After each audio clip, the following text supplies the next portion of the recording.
Forest Eternal. Read from the Creepypasta wiki. Joelle never liked it here. Beth and Amy have never enjoyed this place either.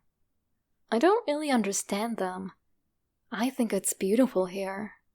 We have a nice, cozy home out here in the forest.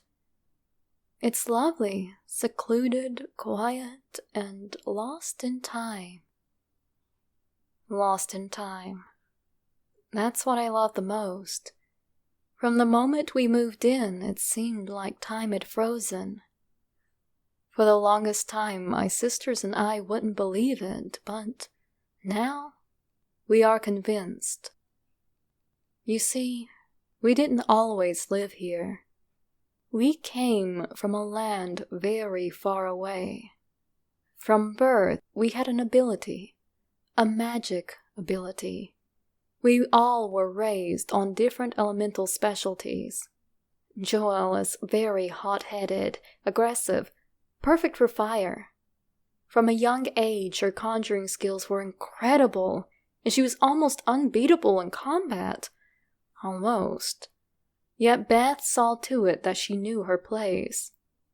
Beth was a fan of water and ice magic. Cool, smart, and relaxed, she'd go to the dueling grounds and take on Joelle, especially after their usual arguments. She won every time, but Joelle was stubborn and often asked for a rematch later that week, and the cycle repeated, as expected. Our people were strong, and our land, a place far away from Hyrule, had always had a deep connection with the mystic. My other sister, Amy, was a woman of wind and earth magic. She was far stronger than Joelle or Beth, and often, in her cockiness, she looked to me for a challenge. Of course, she lost every time. Not that she was weak in any way, but I, being the oldest, far stood over all of them. I was a practitioner in the dark arts, shadow magic. My late mother was not very happy, of course, but shadow magic is a deep practice, and I eventually gained her and everyone else's respect. I very quickly overtook my younger sisters in our race to master our elements, and through many duels, wins as well as losses, I was quickly the head of the family after my mother passed away. Yet one day, a man of great evil came to our beautiful home. He brought hordes of monsters and demons. His black magic skills were far more advanced than mine and even our strongest mages.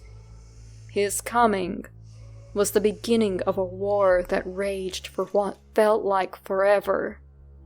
We fought with all our might, yet we fell. In the end, my sisters and I ran, leaving behind a smoldering homeland. I still have nightmares of leaving. I will never forget his name. Ganondorf.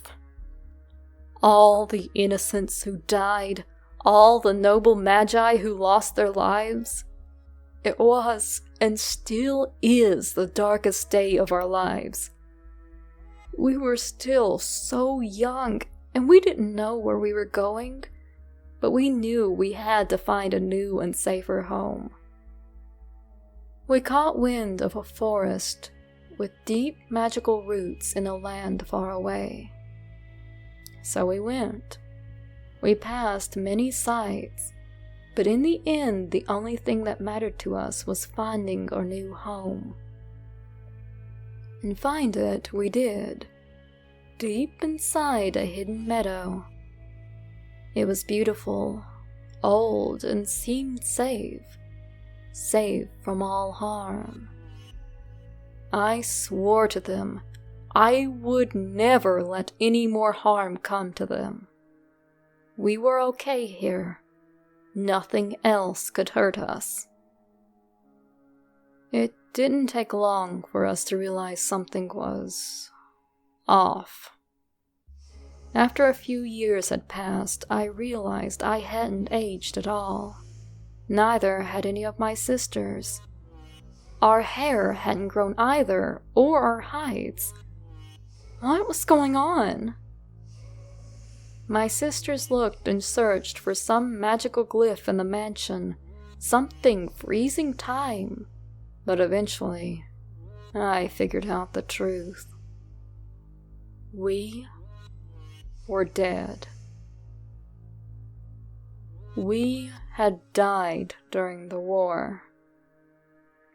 My sisters couldn't believe me for a long time. They cried and screamed, but we are eternal. And after a few months, they came to accept it, a sullen acknowledgement of a shattered past. So here we are, home, a temple deep in a sacred meadow, in the womb of these lost woods. We will never leave because we belong here. This is our home now. That evil man may find us someday, but until then, we will live in peace. My sisters and I are always waiting for a new dawn, when we can go home and be happy once more.